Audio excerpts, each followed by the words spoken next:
आज की कथा का बिंदु है प्रेम। प्यार अगर होता ना जग में, सारा जग बंजारा होता।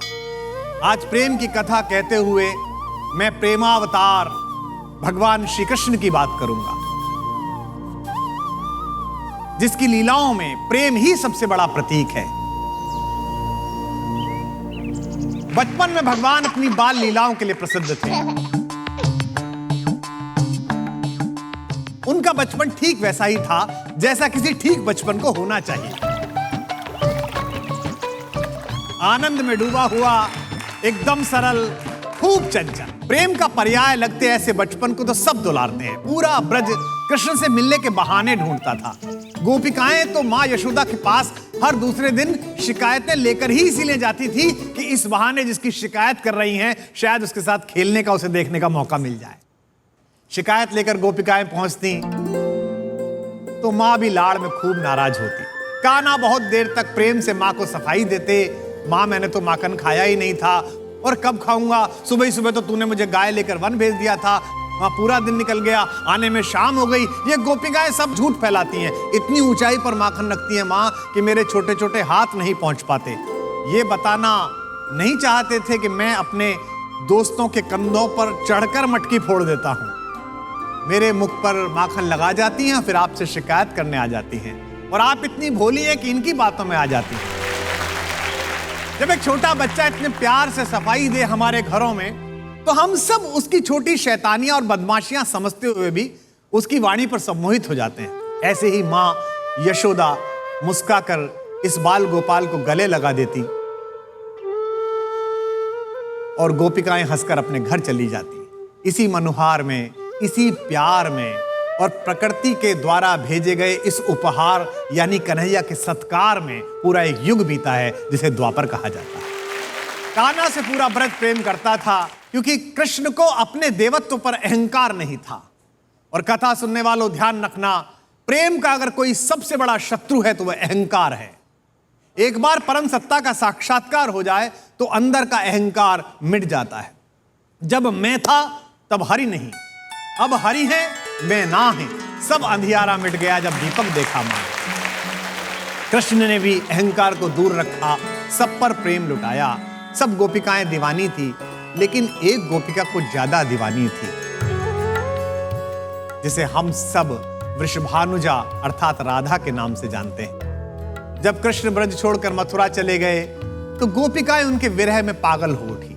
यह जानकर कि राधिका विरह में व्याकुल है, कृष्ण के वियोग में उनके प्राण संकट में हैं, सभी गोपिकाओं ने मिलकर एक समाधान निकाला।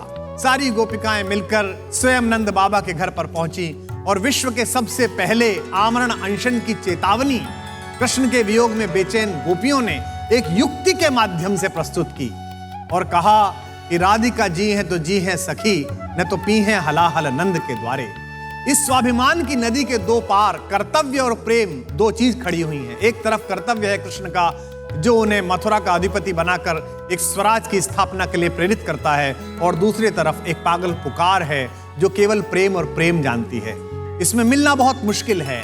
ऐसे समय में कृष्ण के दरबार में, कृष्ण के यहां पर एक बड़े ज्ञानी व्यक्ति थे जिनका नाम था उद्धव, परम योगी। उन्होंने कृष्ण से कहा कि आप तो इतने विराट व्यक्तित्व हैं, इतनी ज्ञान की बातें करते हैं, और आप उन युवतियों के लिए, उस एक कन्या के लिए आप परेशान रहते हो।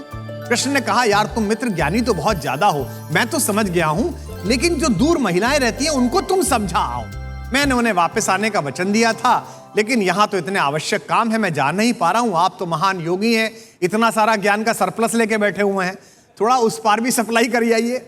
उद्धव ने उनसे पूछा कि जी बताइए, कब सिखाना है, क्या जाना है? कृष्ण ने कहा, जो कुछ मुझे समझाते हो कि एक व्यक्ति के लिए, एक शरीर के लिए इतना व्यग्र नहीं होना चाहिए, इतनी आसक्ति नहीं होनी चाहिए, ये जाकर प्रेम में पागल गोपिकाओं को समझाइए। यहां से उद्धव के जीवन का सबसे कठिन टास्क प्रारंभ हुआ। ब्रज पहुंचे तो पूरे गांव में हलचल मच गई। कन्हैया के यहां से चिट्ठी आई है। सारी गोपिकाओं ने उन्हें घेर लिया और अपने पंजों पर उजक उजक के देखने लगी। अब सब जब इकट्ठे हो गए, सब तरफ से लोग आ गए, तो उन्होंने संदेश देना शुरू किया।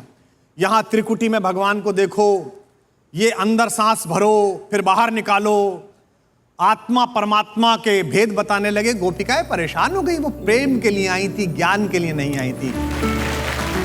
गोपिकाओं ने कहा कि तुम्हारे बारे में बड़ा सुना था, तुम तो बड़े ज्ञानी हो, योग सिखाने आए हो, वियोग की बातें कर रहे हो।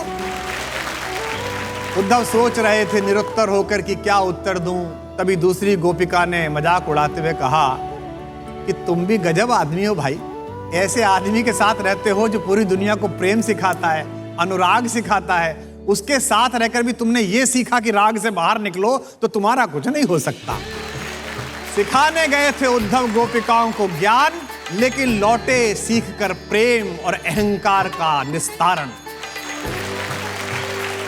ये कथा प्रेम की नहीं थी, ये कथा राधा और कृष्ण की नहीं थी, ये कथा प्रेम और भावना के आगे तर्क के समाप्त होने की कथा थी। ये कथा हमें अहंकार रहित होना सिखाती है, ये कथा हमें प्रेम करना सिखाती है।